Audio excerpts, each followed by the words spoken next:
Greetings and many blessings, everyone.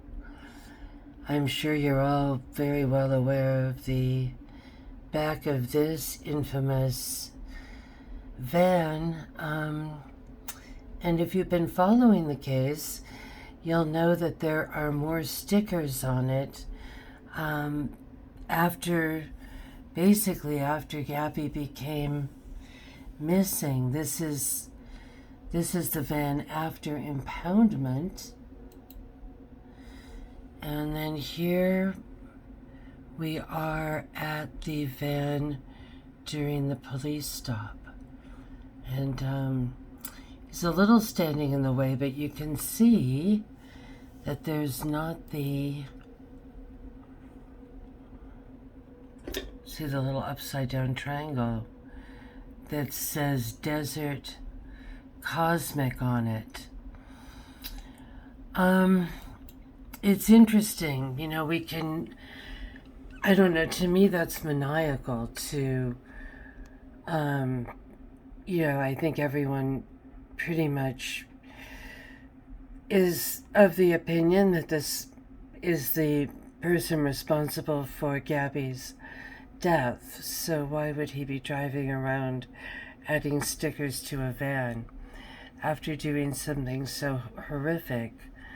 And so it's different. I think, in the beginning, I was trying to sort of give him the benefit of the doubt. This is a couple that are oil and water. They just don't seem to, be able to get along. And, he snapped and she snapped and something terrible happened. And I think that could be, maybe what we're sort of being fed. And, that there's this other couple that died, really close by, who were kind of living out camping in the desert. Here is Kylie on the left, who worked at the Moonflower. And that is Crystal on the right, who I think worked at McDonald's, but hung out at the Moonflower a lot. And of course, I think as everyone knows, the Moonflower is a place where they fought, right? And outside of it was where the police were called. So, there people can say it's a coincidence, but if you've watched a lot of detective things, you'll always see the guy chomping the cigar, right? The Lieutenant Kenda or whatever going, in detective, in the world of crime, there are no coincidences, right? That's a luxury. And also both couples were at... And I don't know if they saw each other or not there, but I believe people do feel they were there on the same night at Woody's Bar. And this is the last known footage of the murdered newlywed couple. So one can speculate, where is Brian in all of this regarding the couple? And my sort of wild, hit on it, if I could say so, would be, what if Brian had other plans, and the last video I was kind of trying to get to that. Sorry, the camera was full. I had to empty it. What if you're a serial killer and, you don't have the money, to sort of live your serial killing dream, and then you've got this girlfriend who's got like the van and she wants to drive around and she's got all this time.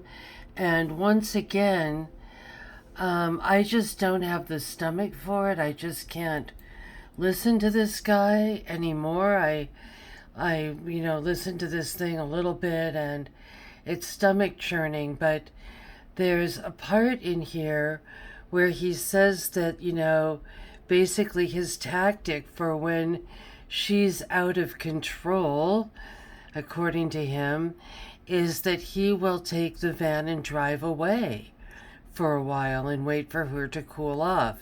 And I don't know what he means by a while. I don't think it's like 15 minutes or so. I mean, she was hysterical and had clawed her way back into the van, and some incident.